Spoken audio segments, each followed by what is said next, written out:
Stranger Things Season 1, the complete story. Picture this, November 6th, 1983.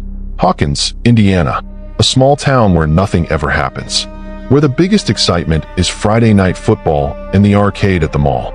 But on this night, in the shadowy corridors of a secret government laboratory, something goes terribly, impossibly wrong. Wait, hitting that like and subscribe button makes the Unvivers grant your hidden request. Try me. Let's continue. A scientist runs through flickering hallways, his breath coming in desperate gasps. The lights above him burst one by one, showering sparks. He reaches an elevator, safety, escape, but the doors won't close fast enough. Something unseen, something monstrous, drags him upward into the darkness. His screams echo, and then silence. Miles away, in a basement lit by a single lamp, 12-year-old boys huddle around a table scattered with dice, character sheets, and figurines. Mike Wheeler, the dungeon master with his serious eyes and careful hands. Dustin Henderson, all curly hair and infectious enthusiasm. Lucas Sinclair, loyal and protective. And Will Byers, quiet, artistic, kind, about to roll the dice that will determine if his wizard defeats the terrible Demogorgon. He rolls. 7. Not enough. The Demogorgon, it got me, Will says with a nervous laugh. It's just a game. Just Dungeons and Dragons. But as Will pedals his bike home through the dark streets of Hawkins, something begins to follow him. The streetlights flicker. His bicycle light goes out. And from the woods beside the road, something watches. Something hungry. Will makes it home, bursting through the door of the small house he shares with his mother and older brother. He runs to the phone, but there's only static. The lights begin to pulse. And then he sees it. A glimpse of something impossibly tall, impossibly wrong, reaching for him from the shadows. Will Byers runs to the shed in his backyard, loads his father's rifle with trembling hands, and turns to face whatever's coming. The door explodes open. Will screams. And then he's gone. Just gone. Into thin air. Into impossible darkness. Into a place that shouldn't exist. The question that will consume Hawkins, that will tear apart families and uncover decades of secrets, has just been asked. Where is Will Byers? The morning after. When Joyce Byers wakes the next morning and finds Will's bed empty, she doesn't panic. Not yet. Will probably just left early for school. But there's something in the air, something wrong that a mother can feel in her bones. At Hawkins Middle School, Mike, Dustin, and Lucas wait by the AV club door. Where's Will? He's never late. As the hours pass and Will doesn't show up, that childhood certainty that everything will be okay begins to crack. Chief Jim Hopper, the town's weary, pill-popping police chief, gets the call about a missing kid. He tries to reassure Joyce. Kids run away. They turn up. But when he sees the genuine terror in her eyes, when he bikes out to the Byers' house and sees Will's bike abandoned in the road, he feels something he hasn't felt in years. Real dread. Because Hopper knows something about missing children. Years ago, his own daughter Sarah died of cancer, and the loss destroyed his marriage, his life, everything. He came to Hawkins to forget, to sleepwalk through easy days. But now, looking at Joyce Byers' desperate face, he can't look away. The search begins. Volunteers comb the woods. Mike, Dustin, and Lucas sneak out after dark to search on their own, calling Will's name into the darkness. And in those woods, under a cold rain, they find something impossible. A girl, barefoot, shivering, wearing nothing but a hospital gown. Her head is shaved. She can barely speak. When they ask her name, she shows them a tattoo on her wrist. 011. 11. Mike does what any decent kid would do. He takes her home, sneaks her down to the basement, gives her blankets and clothes. But 11 is terrified of something. She flinches at loud noises. She won't let them call the police. And when they show her a picture of Will and ask if she knows where he is, her eyes go wide with recognition and fear. The bad men, she whispers. They're coming. Meanwhile, the teenagers. While the kids hunt for Will in the woods, the teenagers of Hawkins are navigating their own dramas. Nancy Wheeler, Mike's older sister, smart and ambitious, is trying to figure out if she's ready to take the next step with her boyfriend, Steve Harrington. Steve's the popular kid, the one with the perfect hair and the easy confidence. He likes Nancy, really likes her, but he's also used to getting what he wants. When Nancy's best friend Barbara, sweet, loyal Barb with her glasses and her practical advice, warns Nancy to be careful. Nancy brushes her off. She wants to be bold. She wants to be different from who she's always been. At Steve's party, while his parents are away, Nancy drinks for the first time. She lets Steve lead her upstairs. And outside by the pool, Barb sits alone, waiting for her friend, feeling abandoned. She cuts her hand on a beer can, and blood drips into the chlorine-bright water. The lights around the pool begin to flicker. Barb looks up, confused. "Nancy," she calls. But Nancy doesn't hear her. No one hears her, because in that moment, something tears through the fabric of reality itself. Something reaches out from impossible darkness. And Barbara Holland vanishes from the world, leaving only her broken glasses by the pool. No one notices. Not right away.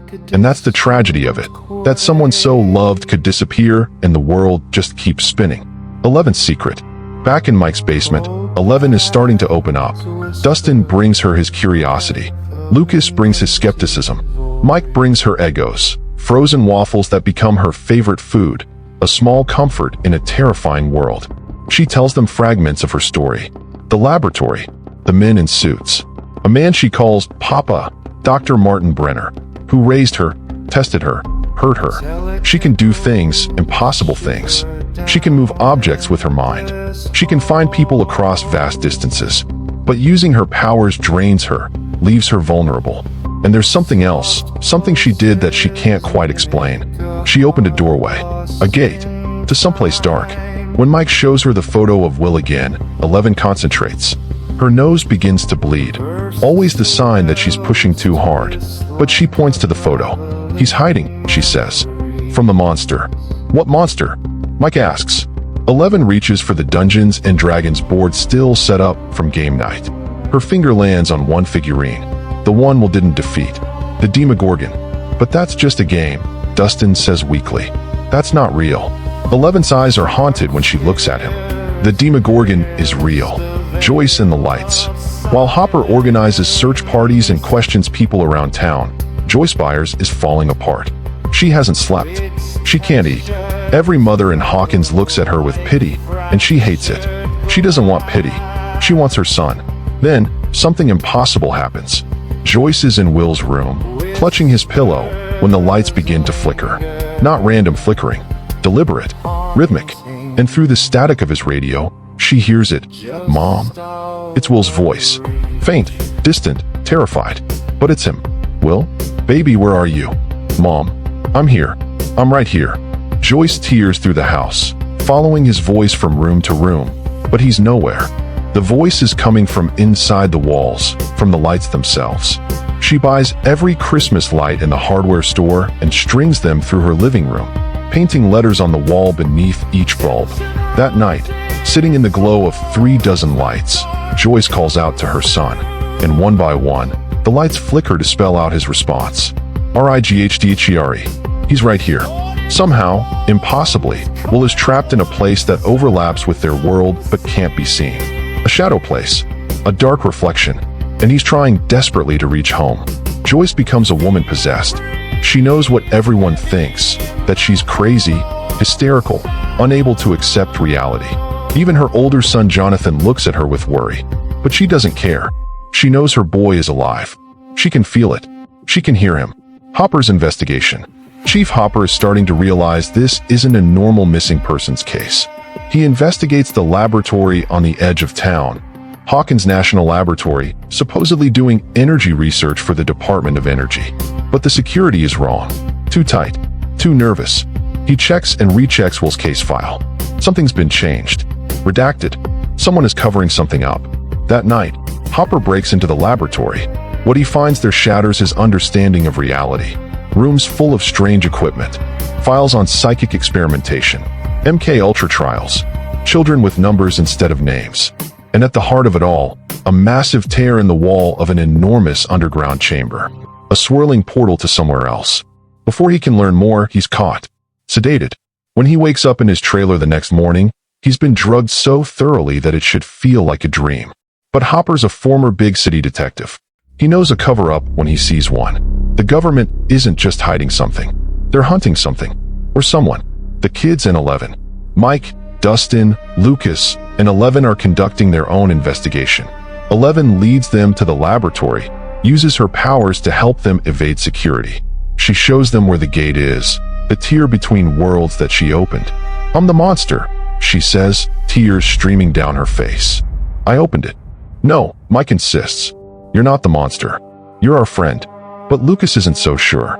He's scared of 11, scared of her powers, scared that she's lying to them. The tension between him and Mike erupts into a fight. Lucas storms off. The group fractures at the worst possible time, because the men from the laboratory are closing in. Dr. Brenner, Papa, wants his experiment back, and he'll hurt anyone who gets in his way. Nancy's investigation. Nancy has noticed that Barb didn't come home from the party. Her calls go to voicemail. Her parents are frantic. Nancy feels the guilt crushing her. She left Barb alone. She was upstairs with Steve while her best friend needed her. She retraces their steps back to Steve's house. In the forest behind it, she finds something impossible, a wounded deer dying. She moves to help it, but something drags the deer backward into the woods, impossibly fast. Nancy follows and discovers a tree with a gaping wound in its trunk, pulsing with organic matter. She reaches inside. Her hand passes through into cold air, into darkness. She hears sounds, wet, organic sounds, breathing, and then something grabs her from the other side, pulls her through. Nancy Wheeler falls into the upside down. A dark reflection. The upside down is Hawkins, but wrong. The sky roils with red lightning. The air is thick with floating particles like spores or snow. Everything is covered in creeping vines and decay. It's cold, so cold. And Nancy isn't alone. She sees it in the distance. Tall, impossibly thin, no face, just a mouth that opens like a flower of teeth. The Demogorgon. She runs, scrambling back toward the tree portal, and Jonathan Byers, who's been documenting the woods, hoping to find evidence of Will, hears her muffled screams and pulls her through. Nancy emerges gasping, covered in slime, traumatized. But she knows the truth now. There's another world, a dark world, and that's where Barb is. That's where Will is. Jonathan and Nancy form an unlikely alliance. The weird loner and the popular girl, brought together by tragedy. They compare notes, share evidence. Jonathan has photos from the woods, blurry images of something massive in the background. Nancy has her experience. They realize they need weapons. "We're going to kill it," Nancy says with steel in her voice. "Whatever that thing is, we're going to kill it." Joyce and Hopper unite. Joyce has been mapping the upside down through Will's communications. Every time the lights flicker, she paints marks on the wall, building a map of where he is. And when Hopper finally believes her, when he tells her what he saw in the laboratory, they realize they can work together. Hopper shares his discovery. There's a gate, a portal in the laboratory. If they can get through it, they can bring Will home. But the government won't let them anywhere near it. So they make a plan. A desperate, dangerous plan. Hopper will go to the laboratory, force them to let him through. Joyce will go with him. They'll find Will together. But first, Hopper has to make a deal with the devil. He meets with the Department of Energy agents and offers them information. The location of 11, the escaped experiment they've been hunting. In exchange, he gets passage through the gate. It's a betrayal that will haunt him. But if it saves Will Byers, if it gives one mother back her son, maybe his soul is a price worth paying. The kids make a stand. Mike, Dustin, and 11, plus a returning Lucas, who's realized his friends need him, are running out of time. The agents are closing in. Dr. Brenner's people surround them in the woods. Vans, armed men, nowhere to run. "I'm sorry," 11 says. "This is all my fault." "No," Mike says fiercely. "We're friends. We protect each other. Always." When the agents close in, guns drawn, 11 makes a choice. She steps forward, hands raised, and lets her power explode outward. She flips a van through the air. She breaks men's bones with a thought. She defends her friends with everything she has. But it's draining her. Her nose bleeds. Her legs shake. She's used too much power. And the Demogorgon, drawn by the psychic energy, by the scent of blood and fear, tears through into their world. Into the upside down. Joyce and Hopper, dressed in hazmat suits, step through the pulsing gate in the laboratory. They emerge into the upside down, that nightmare reflection of Hawkins. They follow Joyce's map, her mother's intuition, calling for Will. They find abandoned buildings covered in vines that pulse like veins. They find the library, the school, all twisted and wrong. And finally, in a place that mirrors Joyce's house, they find Castle Byers, the fort Will built in the backyard. Inside, wrapped in vines that are feeding on him, draining him, barely conscious, is Will Byers. He's alive. Barely, impossibly, miraculously alive. Joyce tears the vines away with her bare hands, sobbing, "I've got you, baby. I've got you." Hopper cuts him free, performs CPR. Will's lips are blue. He's not breathing. "Come on, kid," Hopper begs, pressing on the boy's chest. "Come on. Your mom's right here. She never stopped looking for you. Come on." Will gasps, coughs. His eyes flutter open. "Mom." Joyce pulls her son into her arms, and for a moment, in that dark and terrible place, there is only love. Love. The Demogorgon arrives. Back in Hawkins, at the middle school where the kids have taken refuge, the Demogorgon stalks through the halls. Mike, Dustin, and Lucas are trapped in the classroom. 11 is with them, exhausted, barely able to stand. The creature is drawn to her. It wants her. It's been hunting her since she escaped. Nancy and Jonathan arrive with their arsenal: gasoline, a bat wrapped in nails, a revolver. Steve Harrington, having followed Nancy because he's worried about her, shows up too. He's scared, way out of his depth, but he won't leave Nancy to face this alone. The teenagers set a trap. They wound the creature, drive it back. But it's not enough. The Demogorgon is too strong, too fast, too alien. It's about to kill them all. That's when 11 steps forward. "Goodbye, Mike," she says softly. Mike understands what she's about to do. No. No. There has to be another way. But 11 knows the truth. She opened the gate. She brought this monster into their world. And she's the only one who can close it. She walks toward the Demogorgon, and her power erupts like a star going nova. The creature shrieks, convulses, begins to dissolve. 11 is screaming, pushing harder than she's ever pushed, burning herself out completely. The Demogorgon shatters into ash. 11 collapses, and then she's gone, dissolved into particles of light, vanished just as completely as Will once did. Mike drops to his knees where she stood. 11, but there's no answer. Only silence. Only emptiness. The girl who saved them all has disappeared. Christmas at the Byers' house. Will Byers is home. He's recovering, though sometimes he coughs up something dark and wrong. Sometimes he looks at the bathroom sink and sees himself back in the upside down. The doctors say it's trauma, PTSD, that it will fade with time. Will isn't sure they're right. But he's home. He's with his family. His friends throw him a new D&D campaign, and he rolls the dice. And this time, he defeats the Demogorgon. Joyce wraps Christmas lights around the house again. But this time they're cheerful, festive. This time, they're not a desperate attempt to reach her son. They're a celebration that he's here. Hopper leaves food in a box in the woods. Egos, just in case. Just hoping that somewhere, somehow, 11 survived and might be hungry. Nancy and Jonathan have grown close. They carry the weight of what happened, the friends they couldn't save. Barb's parents still search, still hope. Nancy knows the truth, but the government's cover-up is complete. All she can do is honor her friend's memory by living fully, by being brave. Steve and Nancy are trying to figure out what they are now. He brought her a new Christmas present to replace the one that was destroyed. He's trying. He's growing. And Mike?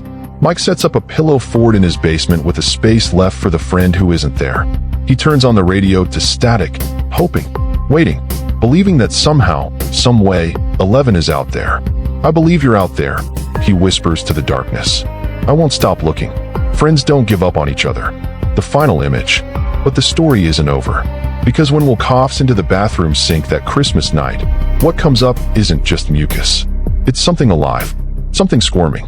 And for just a moment, when Will looks in the mirror, he sees it. The upside down, still there, overlaid on our world like a curse that won't break. He blinks. It's gone. He's back in his normal bathroom, in his normal house. But deep in his gut, Will Byers knows the truth. The Demogorgon is dead. The gate is closed. But the upside down is still there, waiting in the dark. And whatever they brought back with them, whatever small piece of that nightmare world hitched a ride home inside Will Byers. It's just waiting to grow. The end. Or is it? This is the story of how a small town's innocence died. How a group of kids faced impossible darkness and won. How a mother's love proved stronger than the laws of physics. How an unlikely hero named 11 sacrificed everything to save her friends. It's a story about friendship, real friendship, the kind that doesn't break when things get scary. It's a story about family, chosen, and blood. It's a story that asks, how far would you go to save someone you love? In the town of Hawkins, Indiana, people think life is back to normal. They think the danger has passed. They're putting up Christmas decorations and going to work and raising their kids, and they have no idea that their whole world nearly ended. Only a few people know the truth. Only a few people carry the weight of what really happened. But they'll be ready. Because if the darkness comes back, and let's be honest, it always comes back, they'll stand together. Kids and cops and teenagers and mothers. Ready to fight, ready to protect their home. That's what heroes do. And in Hawkins, Indiana, heroes come in the most unexpected forms. Friends don't lie, friends don't give up, and friends face the darkness together. Always. Now, hit that like button and watch the next video. I promise you would love it.